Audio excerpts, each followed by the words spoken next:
Hi everyone, welcome back to Data Cadence. My name is Rahul and I work as a senior applied research scientist. And in this video, we are going to have a look at one of the Tesla data science interview questions that was once asked in an interview in Tesla.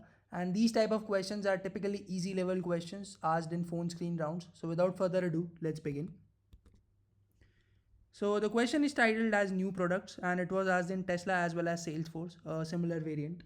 And you're mentioned that you're given a table of products launched by companies in each year. And you are supposed to write a query to count the net difference between the number of products the companies launched in 2020 with the number of products that the companies launched in the previous year, that is 2019. And you are to output the name of the companies and a net difference of products released for 2022 compared to the previous year, which is 2019. And this is how the table schema looks like. You have the year, the company name and the product name, and you have the expected output, which is the company name and the net new products that the particular company launched compared to the previous year. So you can see that Ford launched -1, that is one product lesser compared to the previous year. That's what a negative sign here denotes. And for example, say something like Chevrolet launched two net new products when compared from 2019 to 2020. So like I mentioned, although they have labeled it as a medium level problem, but to me it's a fairly easy problem, fairly straightforward. It's just to check your basic data manipulation skills and data handling frameworks like Pandas, and it should be relatively easier. So as always, so before I go ahead and talk about the solution, take a few minutes, think about the solution and give this problem an attempt. And if not, then just wait for the solution and I will discuss how we can approach this particular problem. So let us talk about the solution. So we have a table that records product launches by different companies across multiple years, and the goal is to find out how many more or fewer products each of the companies launched in 2020 compared to 2019. So let's break this down step by step. So our data is organized into three columns, that is year, company name and the product name. And each row represents a product launch by a company in a given year. And for this task, we'll only focus on the years 2019 and 2020, and we'll filter our data to include only the years 2019 and 2020 because that's the 2 years that we are interested in. Let's have a look at the data by doing a data frame.head. So car launches.head, it gives you a clear indication of how the data looks like. So it's the year, the company name and the product name. And the first thing that we can do is we can filter out our data to include the years 2019 and 2020. This way we can directly compare the number of products launched in these 2 years. Next, we'll count how many products each company launched in 2019 and how many in 2020.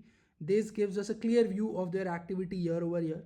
And now with the counts being ready, we can merge them so that we can basically compare the data for each of these companies. And how we'll merge them is we'll use an outer join to ensure that all the companies are included even if they didn't launch a product in one of the years. So say for example, if Toyota hadn't launched any product in 2019, doing an outer join will ensure that if there was a product that came out in 2020 from Toyota, so it does get mentioned in the data frame. And when it comes to the last step, we can calculate the net difference. So by subtracting the 2019 count from the 2020 count, we'll see whether each company increased or decreased their product launches in 2020. And finally, we can output our results showing each company along with their net new products launched in 2020 compared to 2019. And we'll sort these results alphabetically by company name for an easy viewing of the data. So this is how we will code it. That was the logic. It's pretty straightforward. Like I mentioned, these are typically easy questions asked in phone screening rounds. So without further ado, let's start writing the code for this one. So the first thing, like I mentioned, is to filter the data for the years 2019 and 2020. So let's create two separate DFs for that. So say launches underscore 2019, and what we can do is we can simply filter it like this. And I'm pretty sure this is nothing new for you. So you can do something like this. This should get you all the launches in the year 2019. Similarly, you can create a data frame for the launches in the year 2020. And this is how we can do that. And these two data frames will now give us the data for the years 2019 and 2020. The next thing that we discussed was to count the number of products launched per company for each of these years. So maybe call that count underscore 2019. And the way to do that is you take in the launches underscore 2019 that you created above, you do a group by on the company name because you want to get this data for each of the companies that are there in your data frame. So you'll do by a group by the company name, and then you can use the size method after the group by to see how many products were launched by each of the companies in 2019, and then you can do a reset index to convert it back to a data frame, and you can assign a name to your particular index, that is say count underscore 2019. This will come in handy later. And similar thing you can do for count underscore 2020. I'll just quickly do that.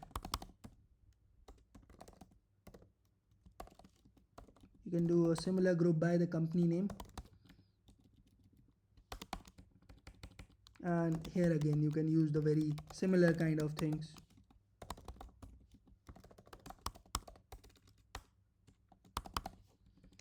And now you have the counts for the number of products launched per company for each of these years. And the next thing, like we mentioned, you can merge these two counts. So let me create another data frame, say merge counts, and you can use a pd.merge count underscore 2019 and count underscore 2020. And you can do this merging on the company name because we want this for each of the companies.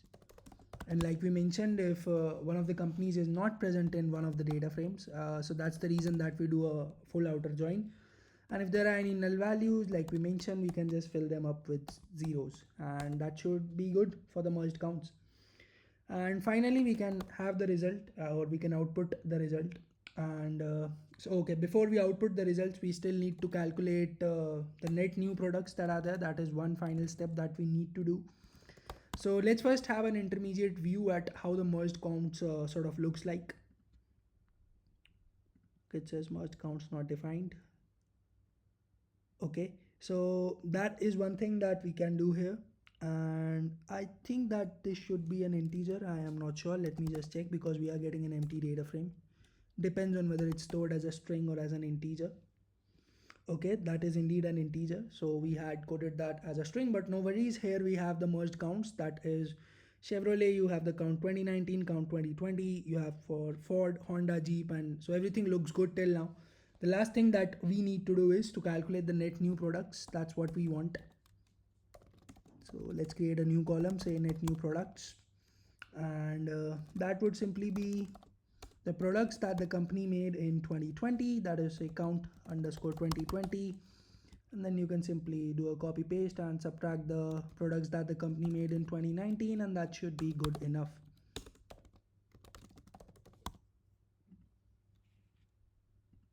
Okay, for some reason you have to do this thing twice, not sure as to why, but okay, it's merged counts, is it? Okay, there we see that we have a typo here. Now it looks good. You do have the net new products, and the last thing you want to do is just create a new data frame, filter the company name, the net new products, and this is all the optional, but in case you want to sort it by the company names for an easy viewing of the data, you can do that. Otherwise you can just leave it at that. And the output schema does expect you to give only the company name and the net new products, so maybe you can just filter out those columns and then just pass these two, and that should be good enough. So maybe the company name and the net new products.